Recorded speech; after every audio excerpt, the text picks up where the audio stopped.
Assalamualaikum warahmatullahi wabarakatuh.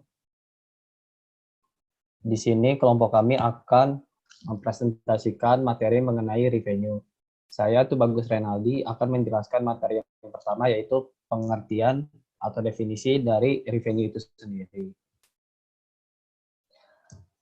Nah, menurut FASB, revenue itu adalah aliran masuk atau peningkatan aset suatu entitas atau penyelesaian liabilitas atau kombinasi keduanya selama periode akuntansi yang berasal dari proses penyerahan atau produksi barang, memberikan jasa, dan kegiatan lainnya yang merupakan kegiatan utama badan usaha. Terus menurut IAS 18 atau AASB 118, revenue adalah kas, piutang, atau aset lainnya yang berasal dari kegiatan rutin suatu entitas, dapat berupa penjualan barang, penjualan jasa, royalti dan dividen yang menyebabkan peningkatan ekuitas selain dari penambahan kontribusi. Nah, lalu revenue ini tuh tidak dapat direvaluasi. Contohnya ada dalam contoh kasus Westfield Group. Westfield Group ini tuh mengumumkan keuntungan tahunan sebesar 5,58 miliar US dollar, naik 30% dari tahun sebelumnya. Akan tetapi keuntungan sebesar 5,1 miliar itu merupakan revaluasi dari aset tersebut sehingga tidak dapat menambah apapun terhadap income. Kebanyakan perusahaan yang bergerak di bidang properti juga melakukan revaluasi terhadap asetnya karena nilai aset yang terus bertambah setiap tahunnya. Segitu saja materi yang bisa saya jelaskan. Materi selanjutnya akan dijelaskan oleh Dika Gustian. Perkenalkan, saya Dika Gustian Irawan. Saya akan menjelaskan LO kedua, yaitu Revenue Recognition. Melihat sedikit ke belakang, kita kembali ke abad 19. Pada saat waktu itu, income atau laba suatu entitas ditentukan berdasarkan pada konsep peningkatan pada klien bersih yang dilakukan baik melalui kebijakan akuntansi atau dengan penilaian aset secara periodik. Pada umumnya, pada waktu itu, ketika terjadi kenaikan nilai aset yang ditentukan oleh appraisal, pada waktu itu boleh langsung diakui sebagai income pada perusahaan. Jadi secara gampangnya unrealized gain yang saat ini belum boleh diakui sebagai gain telah diakui oleh si akuntan pada saat waktu itu. Selanjutnya, pada periode 1930-an terjadi bencana ekonomi yang sering disebut sebagai The Great Depression 1930 di Amerika Serikat. 1930 adalah suatu bencana kelam pada ekonomi Amerika. Pada waktu itu ekonomi Amerika jatuh pada titik nadirnya. Hal ini secara lebih luas kita bisa lihat pada doktrin ekonomi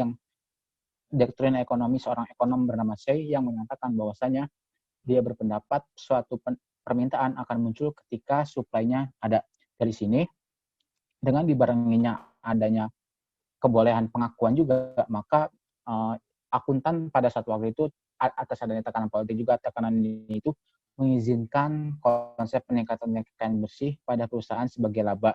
Dari sini akuntan disebut sebagai salah satu penyebab utama dari The Great Depression 1930. Selanjutnya adalah akibat belajar dari kejadian ini, para akuntan dan para stakeholder pada waktu itu bersepakat bahwasanya setiap pendapatan yang boleh diakui sebagai income harus terrealisasi terlebih dahulu. Oke, next. Jadi, di dalam Godfrey, beliau menjelaskan bahwasanya pengakuan pendapatan dapat disimplifikasi menjadi 9 tahapan. Oke, next dulu, Di. Next. Jadi, dari selector tersebut dapat disimplifikasi menjadi 4 titik. Pertama, pengakuan pendapatan dapat terjadi pada poin 5. Terjadi pada industri bangunan konstruksi, di mana pendapatan akan diakui berdasarkan pada progres selama produksi. Jika kita menilik pada aturan sekarang, PSAK yang mengatur tentang pada poin 5 ini adalah PSAK 34 tentang kontrak konstruksi. Jadi, dalam kontrak konstruksi, disebutkan bahwasanya perusahaan konstruksi diharuskan menggunakan metode presenter outdated. Artinya, boleh mengakui pendapatan selama overtime, yaitu pendapatan dapat dilakukan pada titik-titik tertentu dalam pembangunan konstruksi. Selanjutnya, pengakuan pendapatan dapat terjadi pada poin 7, diakui pada saat penerimaan pesanan oleh pelanggan setelah perusahaan selesai berproduksi. Artinya, barang telah ada, lalu setelah datang pesanan dari pelanggan. Yang ini, selanjutnya kita bisa kenal sebagai FOB shipping point, yaitu suatu syarat pengiriman di mana resiko telah diambil oleh pelanggan sejak dari gudang pelanggan, sejak dari gudang supplier. Selanjutnya, pada poin 8, pada saat pengiriman barang kepada pelanggan. Selanjutnya, poin ini disebut sebagai FOB destination point. Lalu pada poin 9, pada saat perusahaan menerima pembayaran dari pelanggan dan untuk penjualan dengan kredit angsuran. Oke, next. Jadi dalam buku Godfrey dijelaskan bahwasanya menurut FASB terdapat kondisi-kondisi pendapatan dapat dibagi menjadi dua, yaitu realis dan earned. Untuk realis, pendapatan dikatakan sudah terrealisasi ketika sudah terjadi pertukaran produk atau jasa produksi perusahaan dengan kas atau bentuk aset lainnya. Jadi pada saat ini terjadi pertukaran produk, misalnya adalah penjualan barang, jasa akuntan, dan lain-lain. Sedangkan pendapatan diperoleh dikatakan ketika kegiatan yang menghasilkan pendapatan telah berjalan dan secara prosedural telah selesai sehingga perusahaan berhak untuk mengakui pendapatannya. Kita bisa lihat ini pada proses pengakuan di konstruksi tadi, yaitu percentage of completed. Selanjutnya, perkenalkan, nama saya Mirza Satria Mahendra. Di sini akan menjelaskan mengenai pengukuran pendapatan. Nah, kriteria pengakuan pendapatan berdasarkan IASB Framework pada paragraf 83, yaitu yang pertama, adanya kemungkinan manfaat ekonomi di masa depan akan mengalir dari entitas atau menuju entitas. Yang kedua adalah memiliki nilai yang dapat diukur secara andal. Ketika framework menyediakan beberapa panduan yang berhubungan dengan pengakuan, ternyata framework tersebut tidak bisa meliputi tentang measurement dari revenue. Maka dari itu, IAS 18 atau ASB 118 menjelaskan revenue secara lebih spesifik. Pada IAS 18 atau ASB 118 menyediakan tentang aturan spesifik untuk pengakuan dan pengukuran dari tipe-tipe pendapatan yang berbeda-beda, yaitu pada yang pertama ada sale of goods, yang kedua ada rendering of service, dan yang ketiga ada interest, royalties, dan dividends. Next. Nah, tipe pendapatan yang pertama yang adalah penjualan barang atau sale of goods. Secara perspektif teoretikal, sales memiliki 3 kriteria pengakuan umum. Yang pertama adalah measurability of asset value, yang kedua existence of transaction, yang ketiga substantial completion of the earning process. Sales yang dimaksudkan dengan penjualan adalah ketika produk telah diserahkan ke pembeli atau jasa telah diberikan. Lebih mengacu kepada substansi ekonomi, transaksi, aspek legal. Meskipun barang telah diserahkan ke pembeli, jika risiko signifikan kepemilikan barang masih ditahan penjual, maka hal ini tidak termasuk kepada penjualan dan pendapatan tidak dapat diakui. Pendapatan dari penjualan barang harus diakui ketika kondisi-kondisi berikut ini terpenuhi. Yang pertama adalah entitas telah mengalihkan atau mentransfer risiko dan manfaat signifikan atas kepemilikan barang kepada pembeli. Yang kedua, entitas tidak menahan baik terus terlibat dalam kegiatan manajerial seperti pada tingkat kepemilikan yang biasa dan pengendalian yang efektif atas barang yang dijual tersebut. Yang ketiga, ada jumlah pendapatan dapat diukur secara andal. Yang keempat, ada kemungkinan bahwa manfaat ekonomi terkait transaksi ini akan mengalir kepada entitas. Dan yang terakhir, ada biaya yang timbul terkait transaksi dapat diukur secara andal. Next. Nah, selanjutnya tipe pendapatan ada rendering of services. Ketika outcome transaksi terkait pemberian jasa dapat diestimasi secara andal, Pendapatan dapat diakui pada periode di mana jasa disediakan berdasarkan tingkat penyelesaian transaksi di tanggal pelaporan. Outcome transaksi dapat diestimasi secara andal jika kondisi-kondisi berikut ini terpenuhi. Ada 4 kondisi. Yang pertama adalah jumlah pendapatan dapat diukur secara andal. Yang kedua, ada kemungkinan manfaat ekonomi terkait transaksi akan mengalir ke entitas. Yang ketiga, ada tingkat penyelesaian transaksi pada tanggal pelaporan dapat diukur secara andal. Yang keempat, biaya yang timbul terkait dan untuk menyelesaikan transaksi dapat diukur secara andal. Next.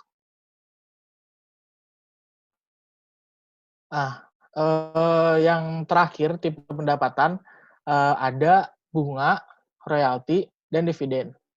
Bunga, royalti, dan dividen ini dapat diakui pada saat diterima, sehingga memenuhi ketiga kriteria pengakuan pendapatan. Namun beberapa item dapat terjadi adanya pendapatan yang ditangguhkan. Contohnya ketika pendapatan bunga di akhir periode akuntansi.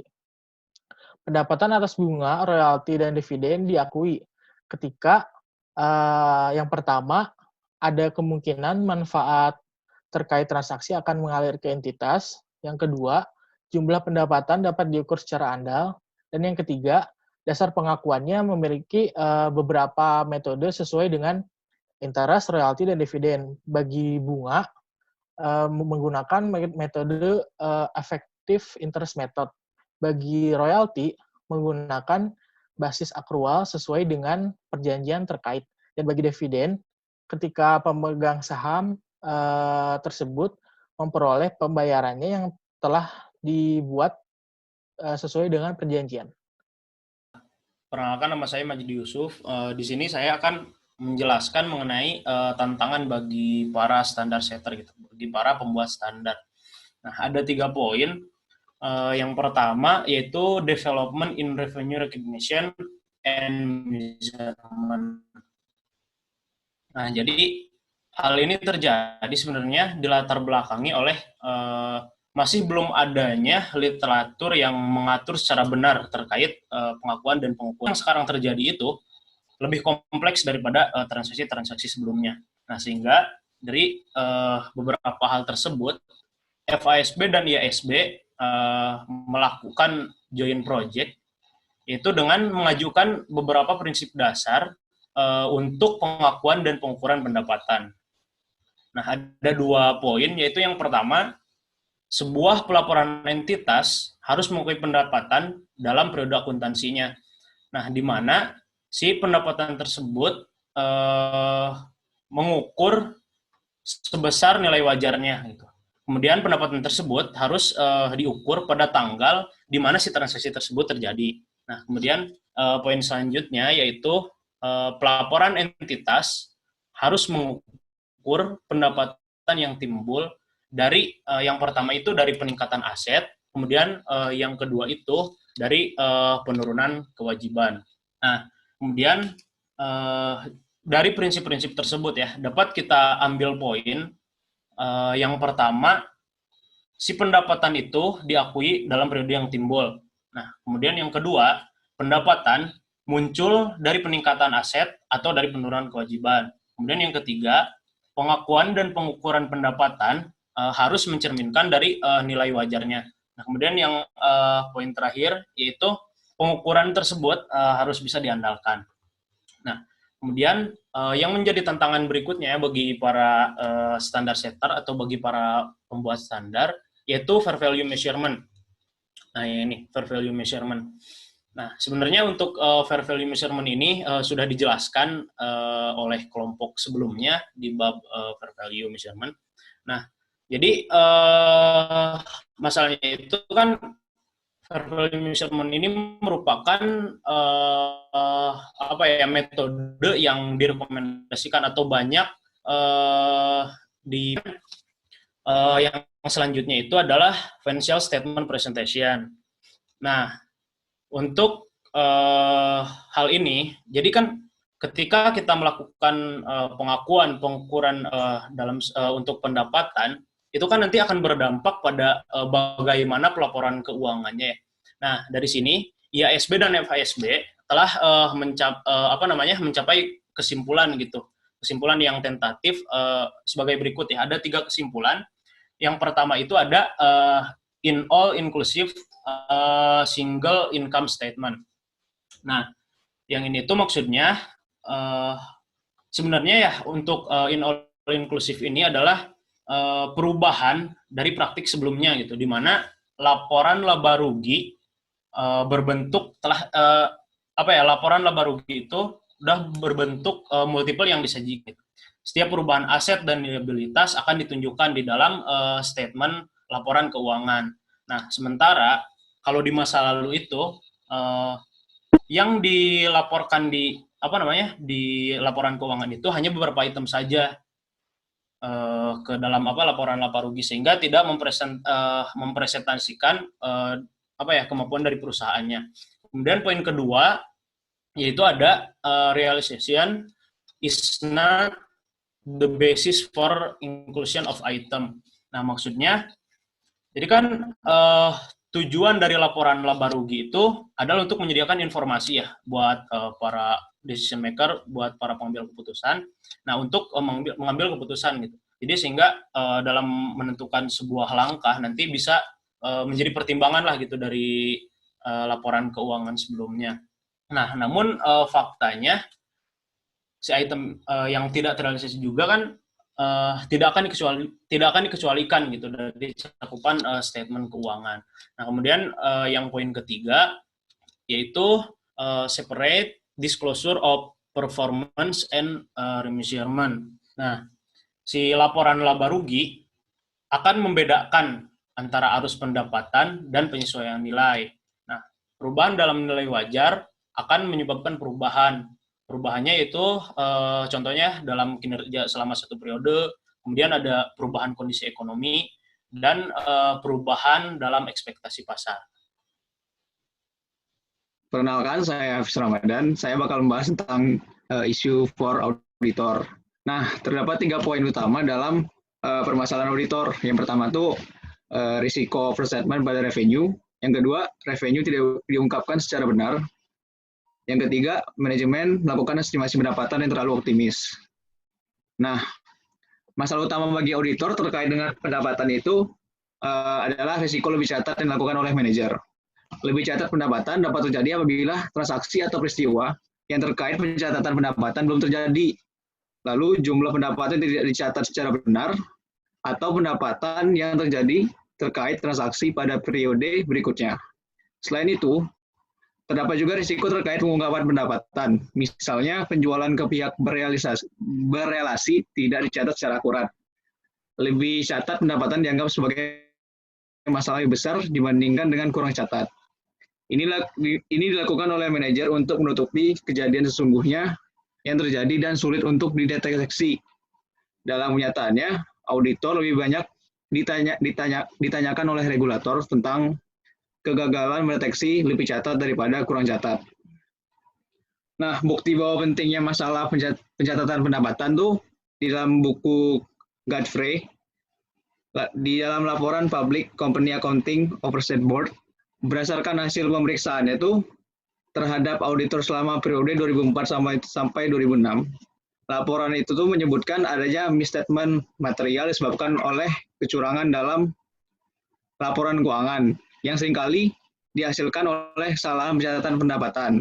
Karenanya, auditor harus mencari bukti yang lebih untuk mendukung opininya ketimbang hanya mempercayai hasil prosedur analitis atau melakukan pengujian di sejumlah akun seperti utang dan inventory. Cukup sekian dari presentasi kami tentang revenue. Lebih dan kurang mohon maaf. Wabillahi taufiq wal hidayah. Assalamualaikum warahmatullahi wabarakatuh.